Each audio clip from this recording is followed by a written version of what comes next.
Welcome back, everyone. We're going to begin our first presentation. It's on Bible prophecy. The title is The Midnight Cry and the Passing of Prophetic Time. In the early part of the first century, Jesus and his disciples met on Mount Olives.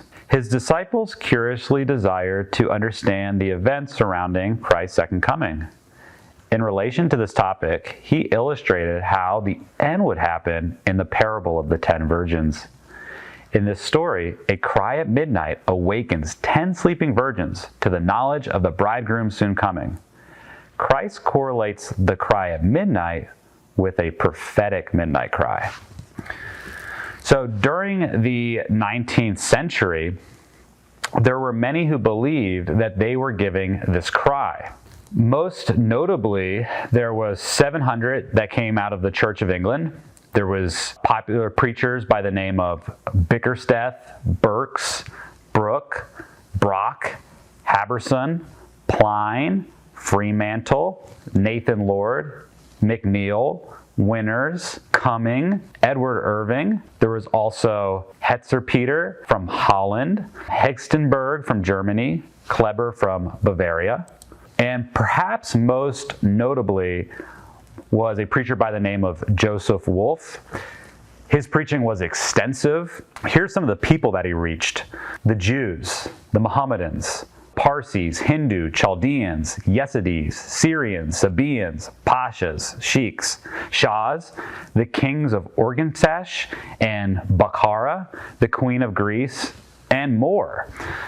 Some of the places that he visited: Palestine, Egypt, the shores of the Red Sea, Mesopotamia, Crimea, Persia, Georgia, throughout the Ottoman Empire, Greece, Arabia, Turkey, Bukhara, Afghanistan, Kashmir, Hindustan, Tibet, Holland, Scotland, Ireland, Constantinople or Istanbul, Jerusalem, St. Helena, also on the shipboard in the Mediterranean, and in New York City, to all denominations. Now, they believed that they had given the midnight cry. And I believed, based off a prophecy in Revelation 10, verse 11, they were right. In that prophecy, it says, "Thou must prophesy again before many peoples and nations and tongues and kings."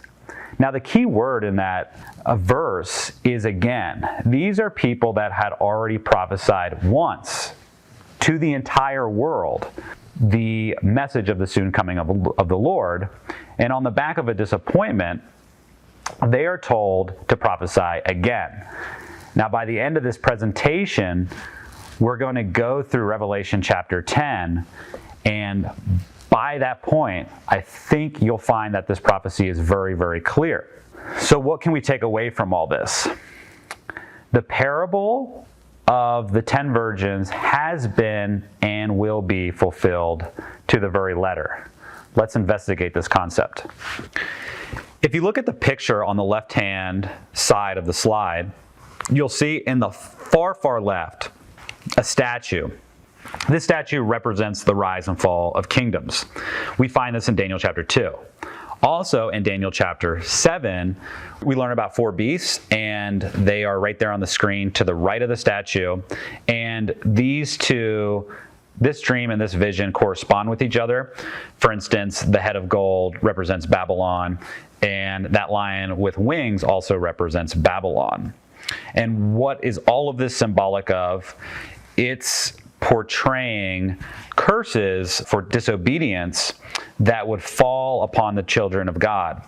God's children violated the law. Moses had prophesied that if they did that, that they would come underneath Gentile domination. So if you look at the title of the slide, it's Sacred Chronology of Gentile Domination over the People of God.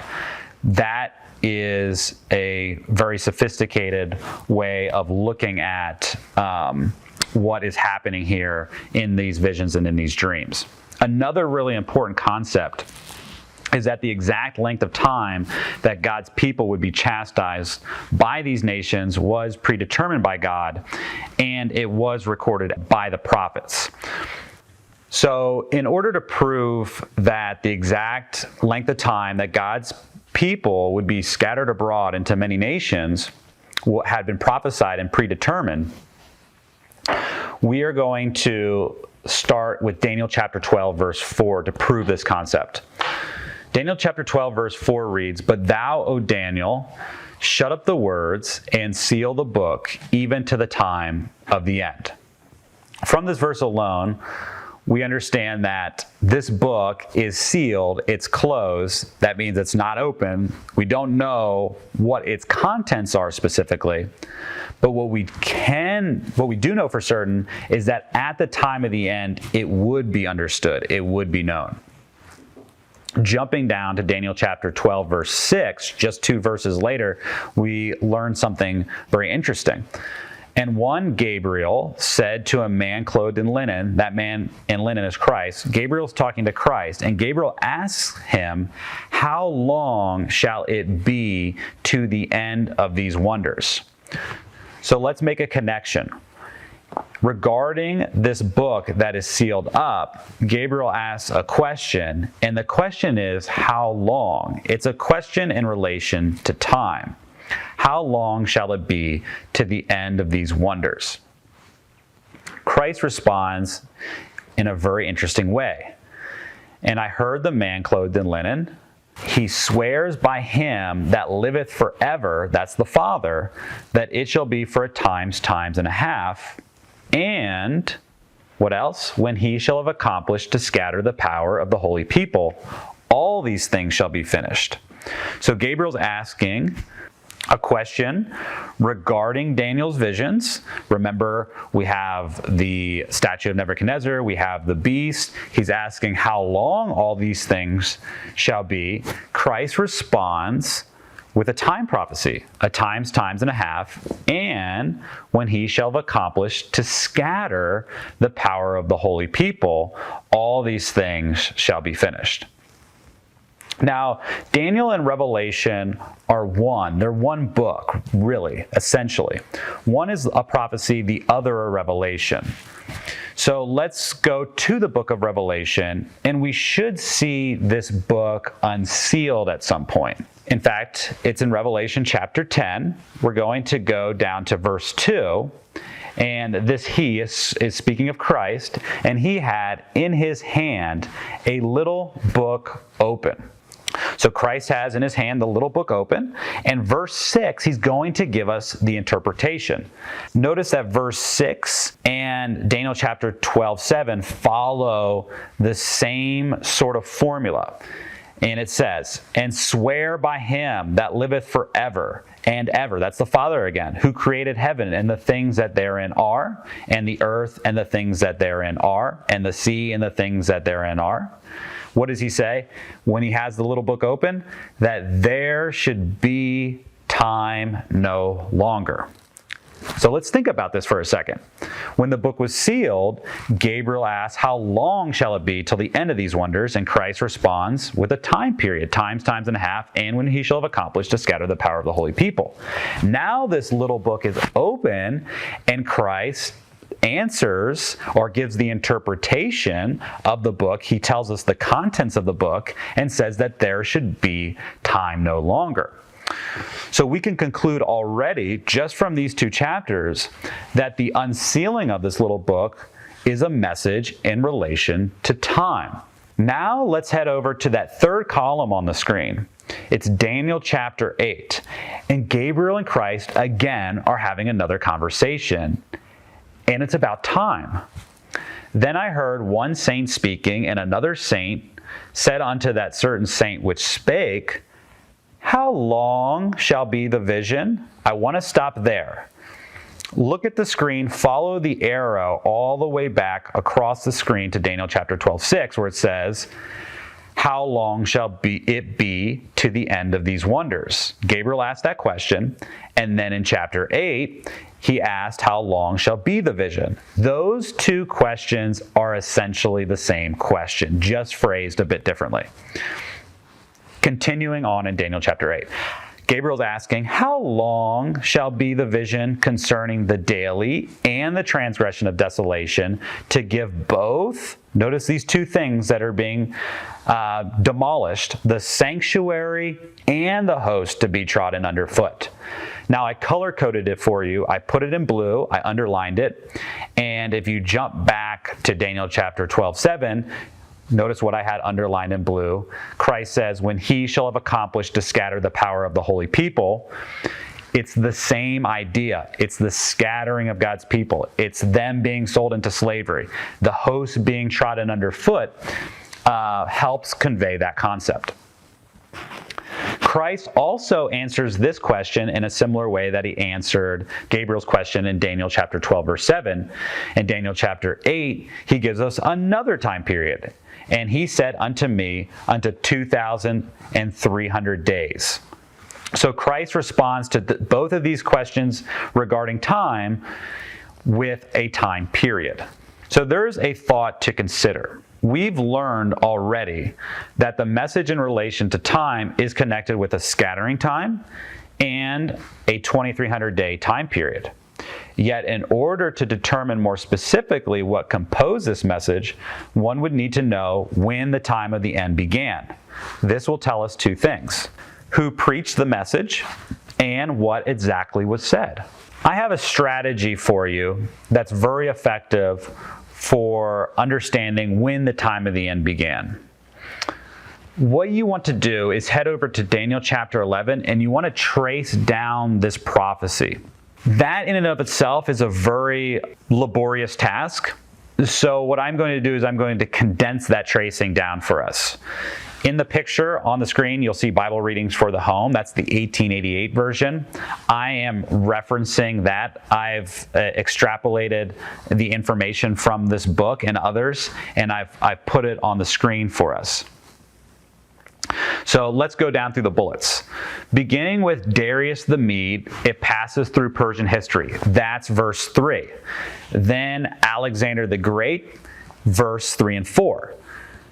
Verses 5 through 15 are a long contest between the kings of Syria and Egypt, the former called the king of the north, and the latter the king of the south. Also, Egypt pops up in verse 25 again.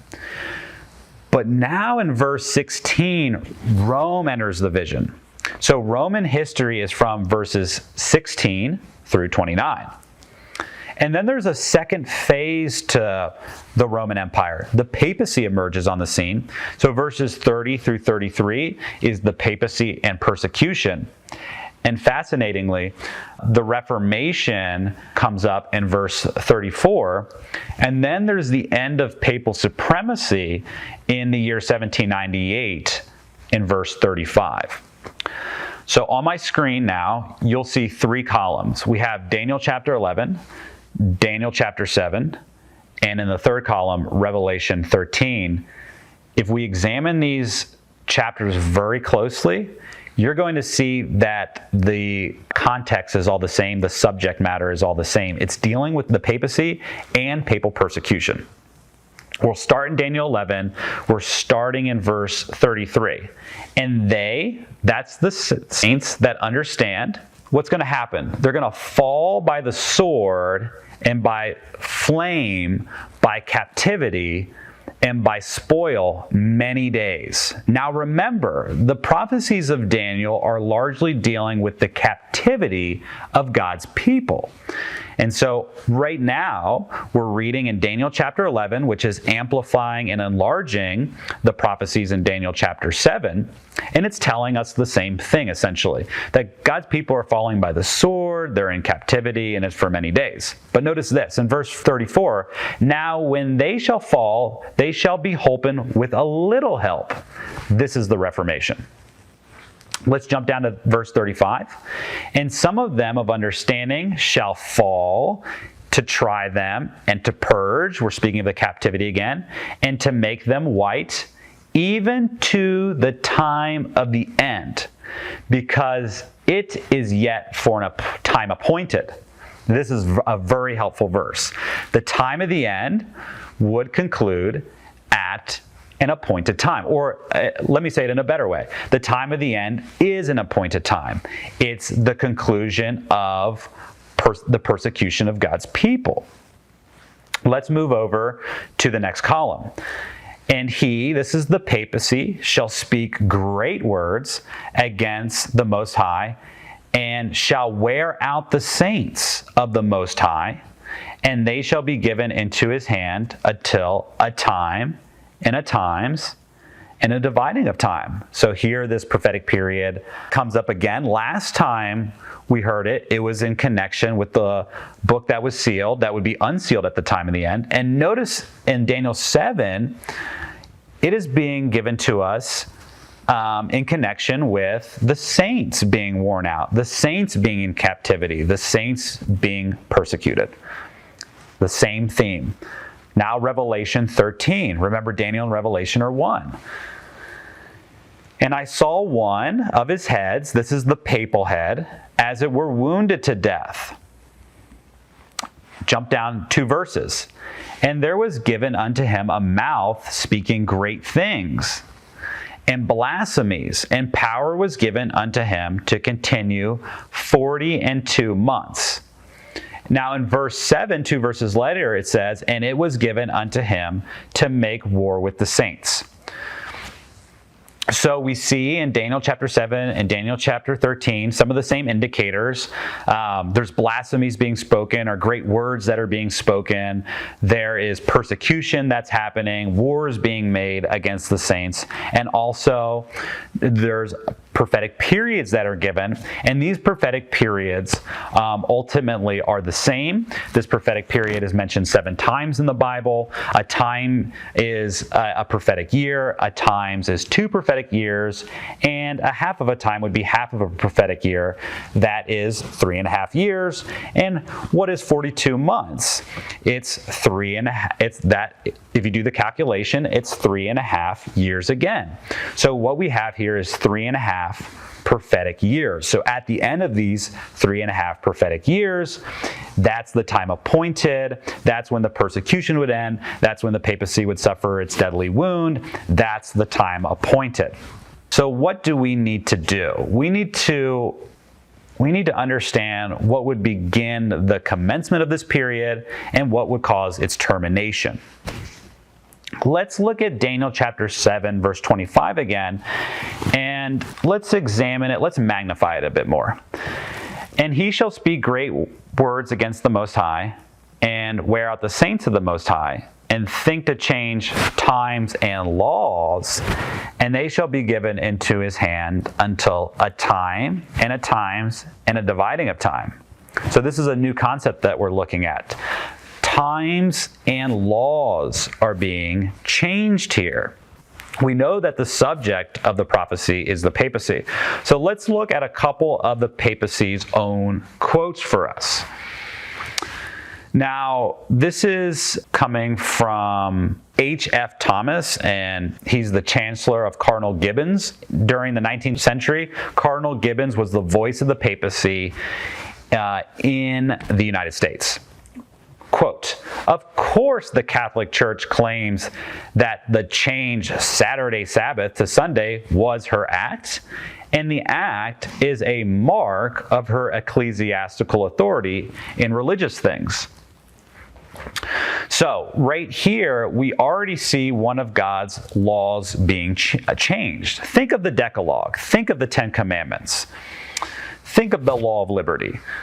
The 4th commandment is a law regarding time. The 7th day was holy.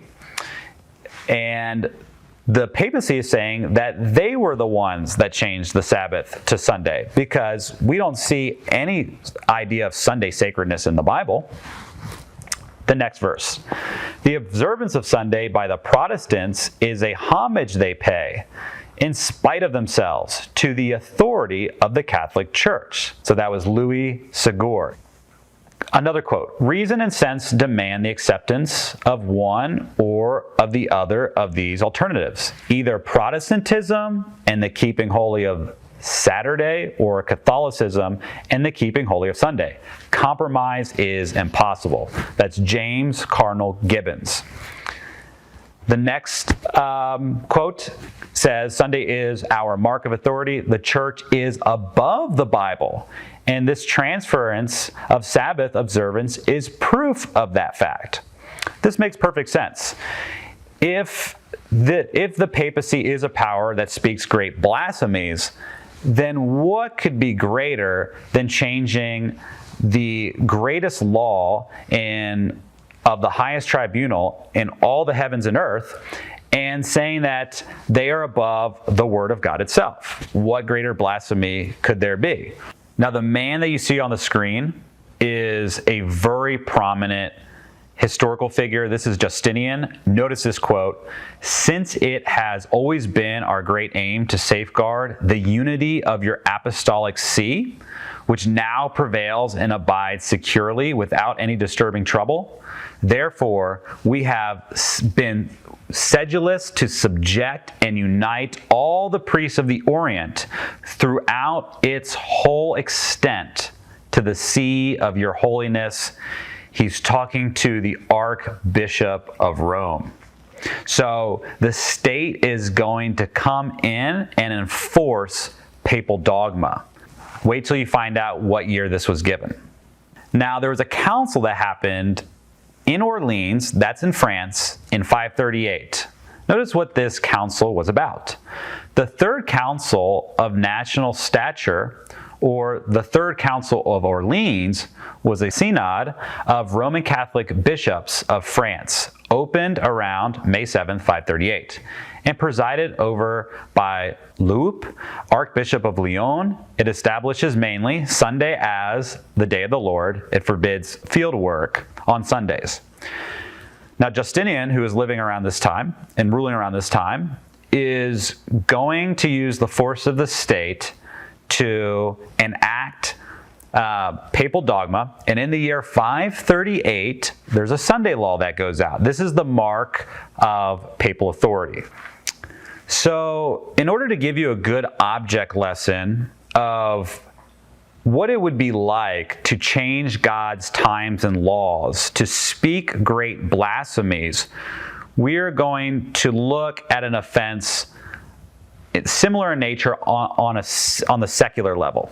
Quote, "In 1698, as now, Ireland was a possession of Britain. The English colonists in Ireland were the ruling power there and had a parliament, lords and commons, of their own, a sort of home rule.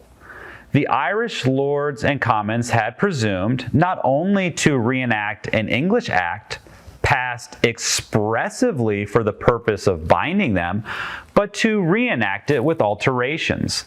The alterations were indeed small, but the alteration, even of a letter, was tantamount to a declaration of independence. Yet, the colony in Ireland was emphatically a dependency not merely by the common law of the realm, but by the nature of things. It was absurd to claim independence for a community which could not cease to be dependent without ceasing to exist." This is a perfect illustration of what the papacy is doing when they're changing times and laws. The papacy cannot exist without God's law. To think that they could change it and continue to prosper is an absurd or ludicrous idea. They are a dependency. We are all dependent on God's law. In this next slide, we are going to learn about when General Berthier, a general of Napoleon, walked into the Vatican unopposed and took the Pope captive. Quote, "Berthier called upon the commander of St. Angelo to open the fort. He asked 2 days for decision, but Berthier gave him only 4 hours. So the fort was evacuated. 3,000 French troops taking possessions and taking over the city with certain cardinals, princes, and prelates as hostages to ensure quiet. The Tree of Liberty was planted on the Capitol Hill, and a new government was established. That was in February of 15th, 1798. When the sovereignty of the people was proclaimed and the reestablishment of the Roman Republic was effected." So the Vatican was disbanded, a new government was enacted. There was no more Vatican. There was no more papacy in 1798. Now remember that Rome would suffer a deadly wound. One of its heads would suffer a deadly wound. And this is what it is. This is the complete fulfillment of the prophecy. Now let's jump back in time. There was a man by the name of Drew Cressiner. He was a commentator on the books Daniel and the Revelation, and he gives us a really good pulse into what Protestant thought was concerning these prophecies that we're looking into now. Quote, "The first appearance of the beast was at Justinian's recovery of the Western Empire." We learned about him. He was the Byzantine Empire. "From which time to about the year 1800 will be about 1260 years. That's 3.5 prophetic years. Let's jump down 3 pages. "For if the first time of the beast was at Justinian's recovery of the city of Rome, then must not it end till a little before the year 1800? A little before sounds like 1798. That is amazing. Now, looking at one of probably the most successful preacher during the 19th century, notice what he believes concerning this prophecy. Mr. Miller claimed that the 1,260 years of the papacy were to be reckoned from AD 538 by virtue of the decree of Justinian. This decree, though issued 533, that's what we read a few slides earlier, did not go into full effect until 538, when the enemies of the Catholics in Rome were subjugated by Belisarius, a general of Justinian.